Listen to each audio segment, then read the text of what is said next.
Puputuhan natin si Punky. Baka may garapatids na. Hindi nakaligo kasi malamig ang panahon. Diba? Baka may kuto na yan si Punky. Si Charles. Oo. Wala si Ganda. Diyan. Ito kasi siya. Hindi ko pinapaligoan kapag malamig ang panahon kasi baka sipunin. Napadoktor ko na kasi ito minsan. Sobrang mahal ang padoktor nito.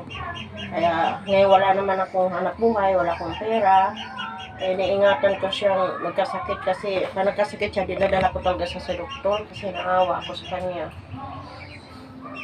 Kaya hindi na muna siya maligo kasi malamig ang panahon talaga ngayon. At magkasakit yung aking aso. 2 taon na to siya mahigit. Galing pa to sa Pampanga.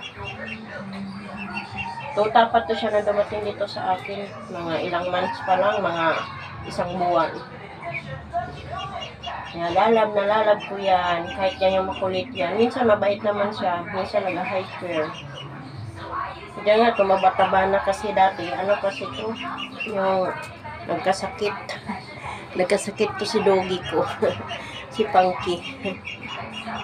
Palamingis kasi sa to sa amin, mahilig siya maglaro. Dumating kami, masayang-masaya siya. Hindi ito pwede iwan na mag-isa kasi umiiyak sa bahay. Kaya minsan sinasama ng pag umalis.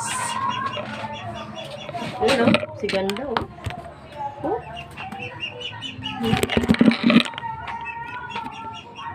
May sagingan kasi dito sa harap ng terrace namin.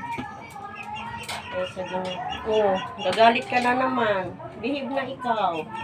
Ayun, sabi mo, ay wala si Ganda. Yung si Ganda kasi yung aso yan dito kapitbahay namin na gusto niyang ligawan. Wala kasi siyang syuka. Ayun na, mag-behave naman. Ayaw ko na, makulit ka na naman eh. Oh, kulit kasi to si Punky. Talagang masyado kasi itong spoiled sa mga anak ko eh. Yan. Spoiled ka masyado, ha?